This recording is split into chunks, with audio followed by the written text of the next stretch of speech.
Welcome to Stories from the Shadows, haunted tales from the golden age of ghost stories and supernatural fiction. I'm Mardell, and this week's story is The Waxwork by Alfred Burrage. While the uniformed attendants of Mariner's Waxworks were ushering the last stragglers through the great glass-paneled double doors, the manager sat in his office interviewing Raymond Hewson. The manager was a youngish man, stout, blond and of medium height. He wore his clothes well and contrived to look extremely smart without appearing overdressed. Raymond Hewson looked neither. His clothes, which had been good when new, and which were still carefully brushed and pressed, were beginning to show signs of their owner's losing battle with the world. He was a small, spare, pale man, with lank, errant brown hair, and though he spoke plausibly and even forcibly, he had the defensive and somewhat furtive air of a man who was used to rebuffs. He looked like what he was, a man gifted somewhat above the ordinary, who was a failure through his lack of self-assertion. The manager was speaking. "There is nothing new in your request," he said. "In fact, we refuse it to different people, mostly young bloods who have tried to make bets about 3 times a week. We have nothing to gain and something to lose by letting people spend the night in our murderer's den. If I allowed it and some young idiot lost his senses, what would be my position? But your being a journalist somewhat alters the case." Houston smiled. "I suppose you mean that journalists have no senses to lose?" "No, no," laughed the manager, "but one imagines them to be responsible people. Besides, here we have something to gain, publicity and advertisement." "Exactly," said Hewson, "and there I thought we might come to terms." The manager laughed again. "Oh," he exclaimed, "I know what's coming. You want to be paid twice, do you? It used to be said years ago that Madame Tussauds would give a man £100 for sleeping alone in the Chamber of Horrors. I hope you don't think that we have made any such offer. What is your paper, Mr. Hewson?" "I am freelancing at present," Hewson confessed, "working on space for several papers. However, I should get no difficulty in getting the story printed. The Morning Echo would use it like a shot. A night with Mariner's murderers, no live paper could turn it down." The manager rubbed his chin. And how do you propose to treat it?" "I shall make it gruesome, of course. Gruesome with just a saving touch of humor." The other nodded and offered Hewson his cigarette case. "Very well, Mr. Hewson," he said. "Get your story printed in the Morning Echo, and there will be a £5 note waiting for you here when you care to come and call for it. But first of all, it's no small ordeal that you're proposing to undertake. I'd like to be quite sure about you, and I'd like you to be quite sure of yourself. I own I shouldn't care to take it on. I've seen those figures, dressed and undressed. I know all about the process of their manufacture. I can walk about in company downstairs as unmoved as if I were walking among so many skittles. But I should hate having to sleep down there alone among them." "Why?" asked Hewson. "I don't know. There isn't any reason. I don't believe in ghosts.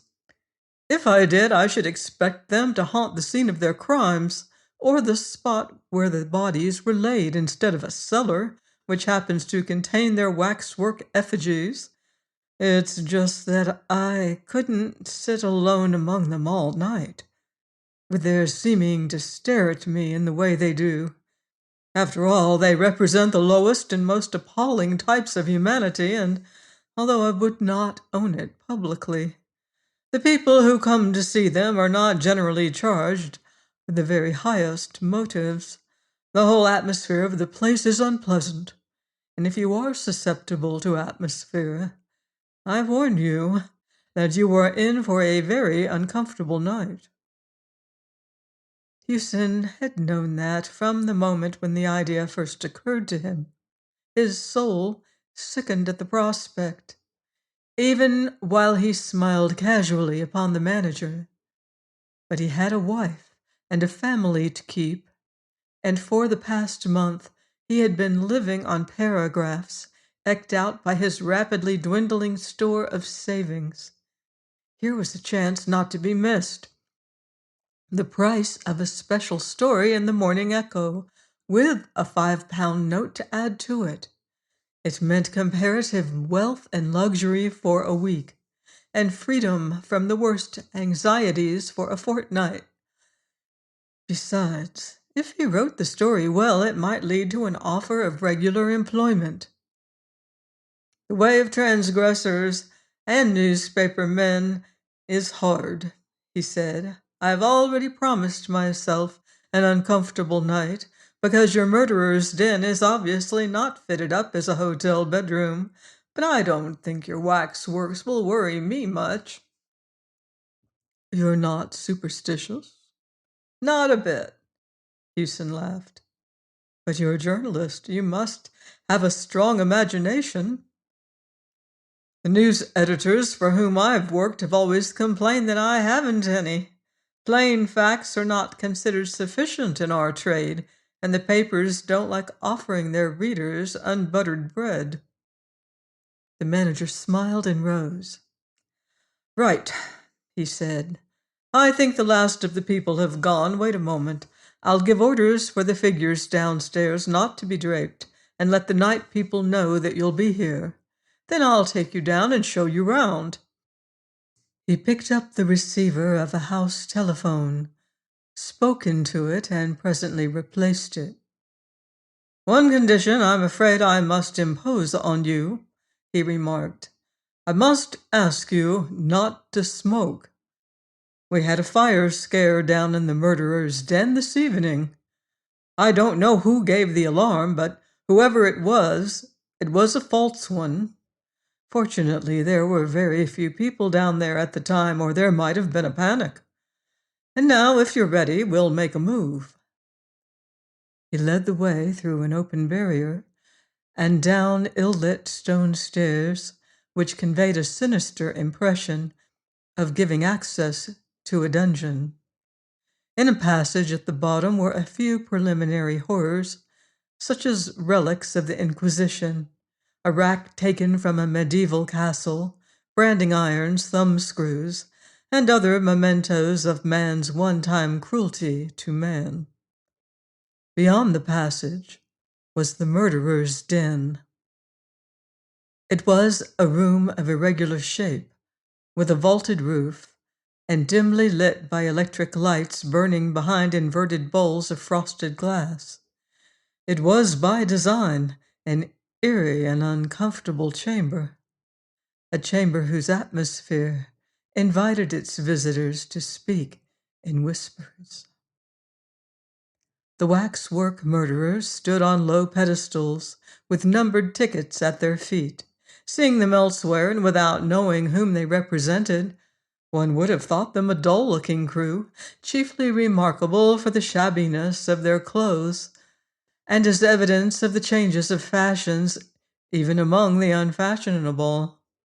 The manager, walking around with Houston, pointed out several of the more interesting of these unholy notables. That's Crippen. I expect you recognize him. Insignificant little beast who looks as if he couldn't tread on a worm. And of course this. Who's that? Houston interrupted in a whisper, pointing. Oh, I was coming to him. said the manager in a light undertone. "Come and have a good look at him. This is our star turn. He's the only one of the bunch that hasn't been hanged." The figure which Hewson had indicated was that of a small, slight man, not much more than 5 feet in height. It wore little waxed mustaches, large spectacles, and a caped coat.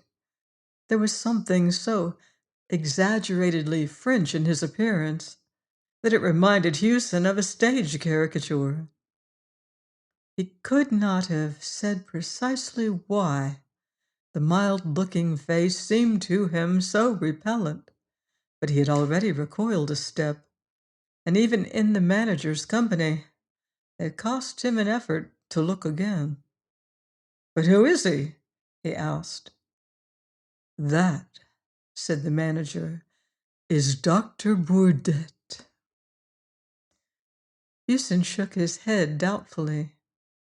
"I think I've heard the name," he said, "but I forget in connection with what." The manager smiled. "You'd remember better if you were a Frenchman," he said.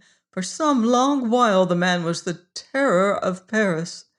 He carried on his work of healing by day and of throat-cutting by night when the fit was on him.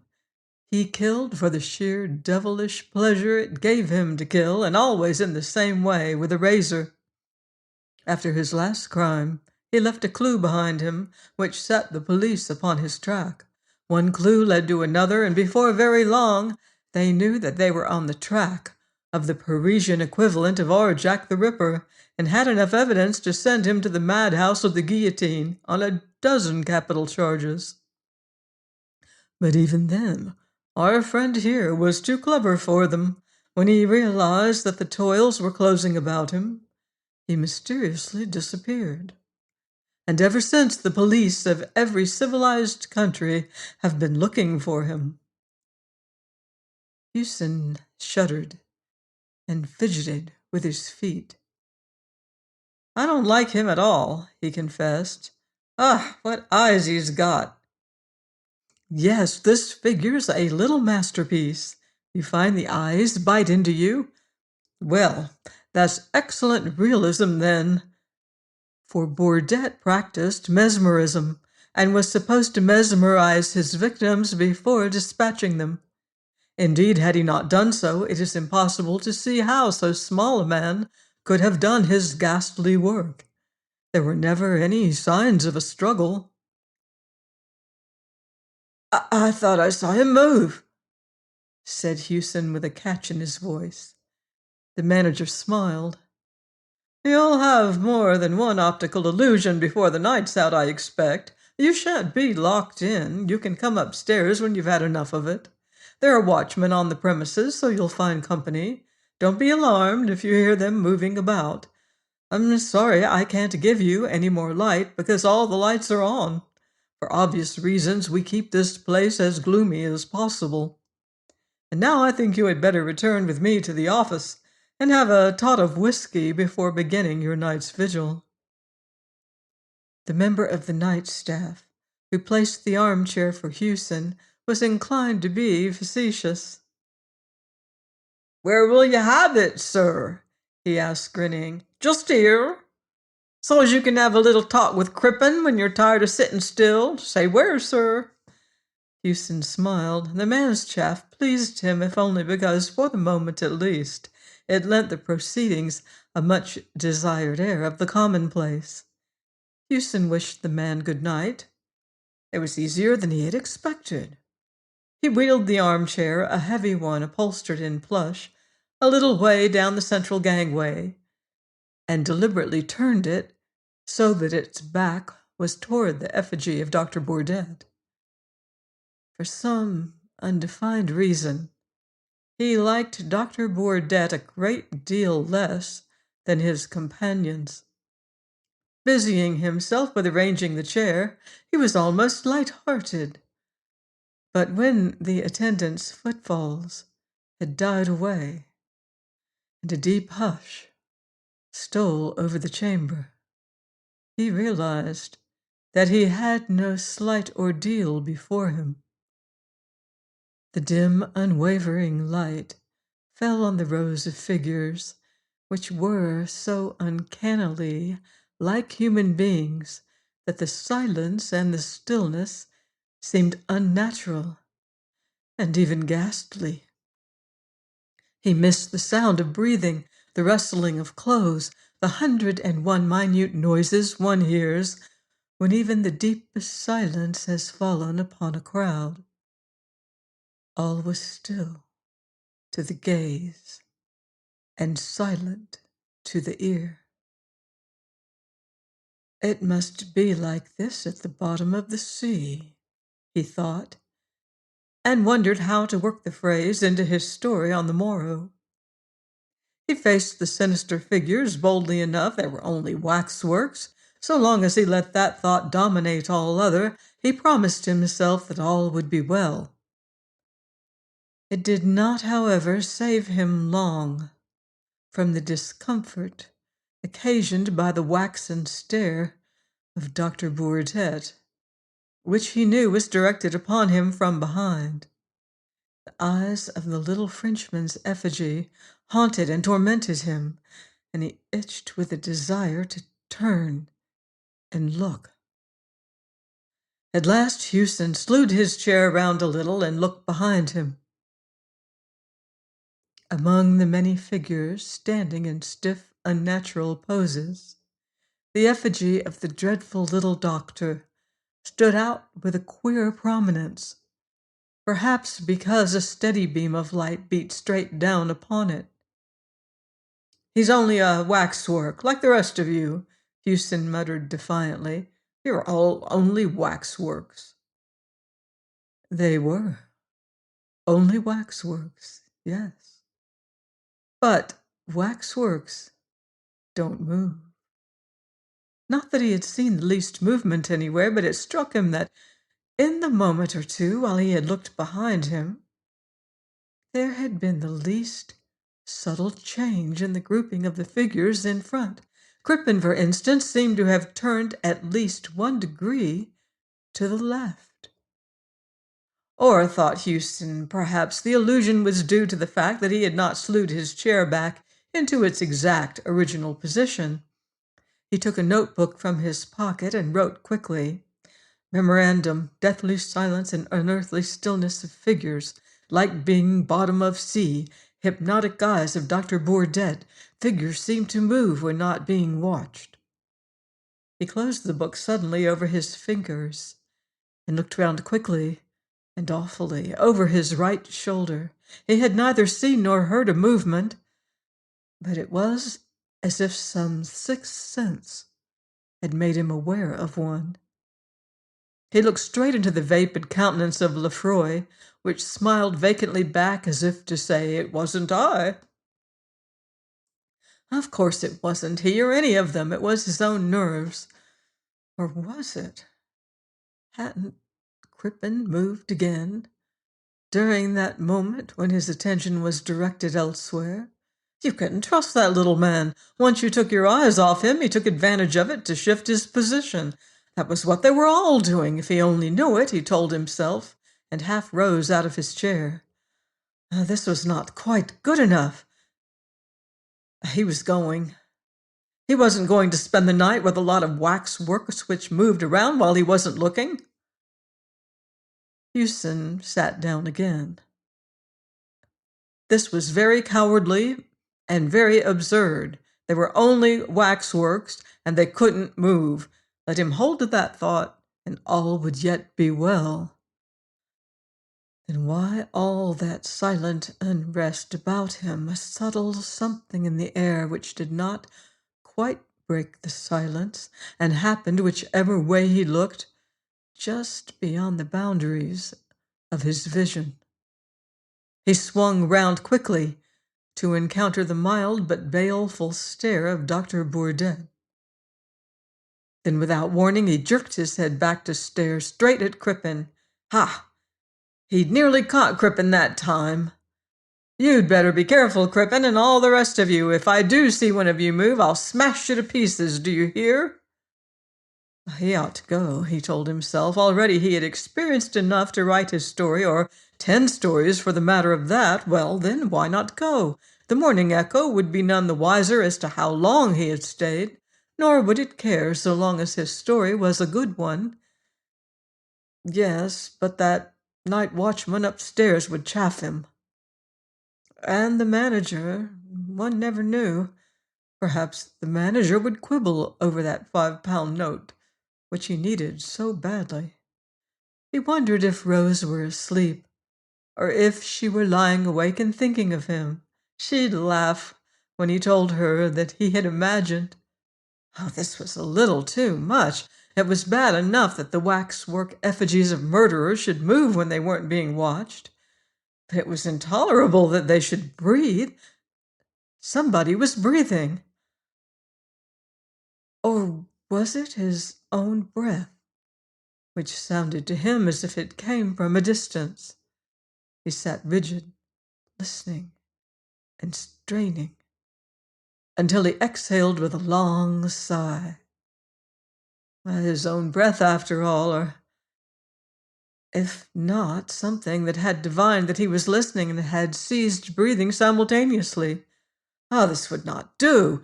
This distinctly would not do. He must clutch at something, grip with his mind upon something which belonged essentially to the workaday world, to the daylight London streets. He was Raymond Hewson, an unsuccessful journalist, a living and breathing man, and these figures grouped around him were only dummies, so they could neither move nor whisper. What did it matter if they were supposed to be lifelike effigies of murderers? They were only made of wax and sawdust, and stood there for the entertainment of morbid sightseers and orange-sucking trippers. That was better. Now, what was that funny story which somebody told him in the Falstaff yesterday? He recalled part of it, but not all, for the gaze of Dr. Bourdet urged, challenged, and finally compelled him to turn. Hewson half turned, and then swung his chair so as to bring him face to face with the wearer of those dreadful hypnotic eyes. His own were dilated, and his mouth, at first set in a grin of terror, lifted at the corners in a snarl. Then Hewson spoke and woke 100 sinister echoes. "You moved, damn you!" he cried. "Yes, you did, damn you! I saw you!" Then he sat quite still, staring straight before him, like a man found frozen in the Arctic snows. Dr. Bourdet's movements were leisurely. He stepped off his pedestal with the mincing care of a lady alighting from a bus. The platform stood about 2 feet from the ground, and above the edge of it a plush-covered rope hung in arch-like curves. Dr. Bourdet lifted up the rope until it formed an arch for him to pass under, stepped off the platform, and sat down on the edge, facing Hewson. Then he nodded and smiled and said, "Good evening. I need hardly tell you," he continued in perfect English, in which was traceable only the least foreign accent, "that not until I overheard the conversation between you and the worthy manager of this establishment did I suspect that I should have the pleasure of a companion here for the night. You cannot move or speak without my bidding, but you can hear me perfectly well. Something tells me that you are, shall I say, nervous? My dear sir, have no illusions. I am not one of these contemptible effigies miraculously come to life. I am Dr. Bourdet himself." He paused, coughed, and shifted his legs. "Pardon me," he resumed, "but I am a little stiff. And let me explain.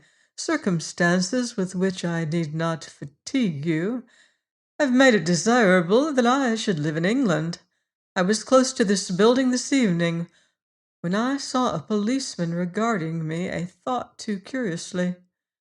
I guessed that he intended to follow and perhaps ask me embarrassing questions, So I mingled with the crowd and came in here. An extra coin bought my admission to the chamber in which we now meet, and an inspiration showed me a certain means of escape.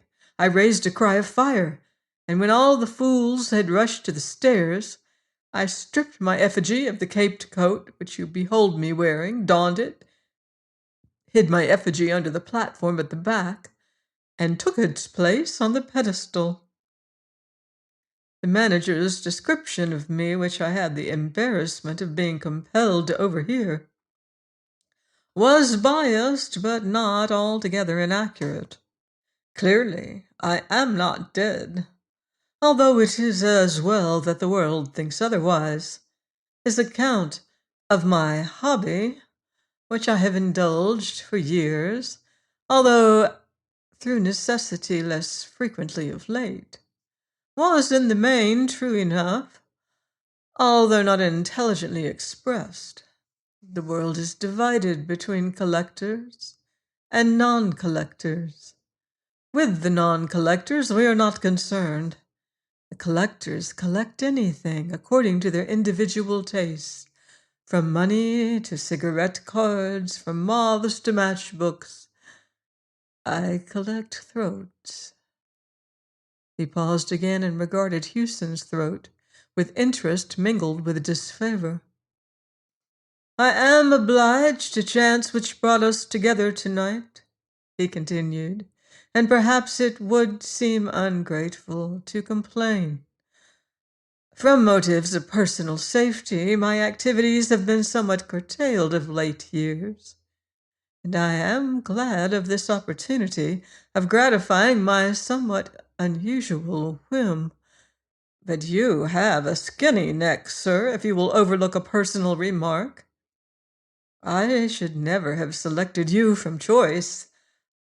I like men with thick necks, thick red necks. He fumbled in an inside pocket and took out something which he tested against a wet forefinger, and then proceeded to pass gently to and fro against the palm of his left hand. This is a little French razor, he remarked blandly.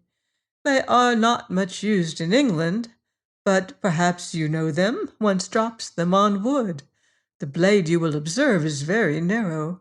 They do not cut very deep. See for yourself. I shall ask you the little civil question of all the polite barbers. Does the razor suit you, sir?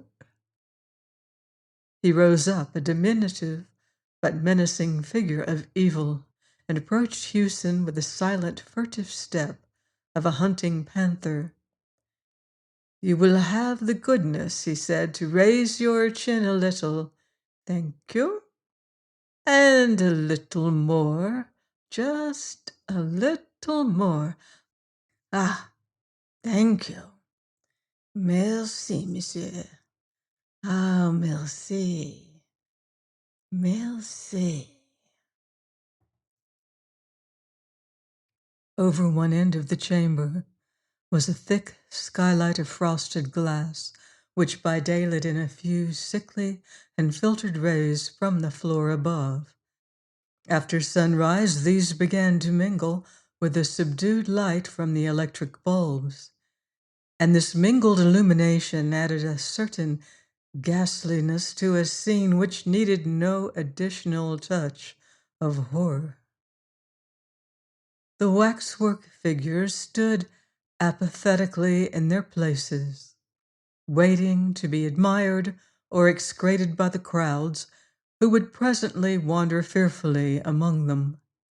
In their midst, in the center gangway, Hewson sat still, leaning far back in his armchair.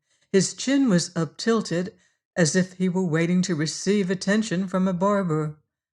And although there was not a scratch upon his throat, nor anywhere upon his body, he was cold and dead.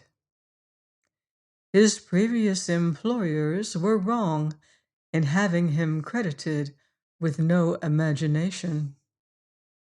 Dr. Bourdet, on his pedestal, watched the dead man unemotionally.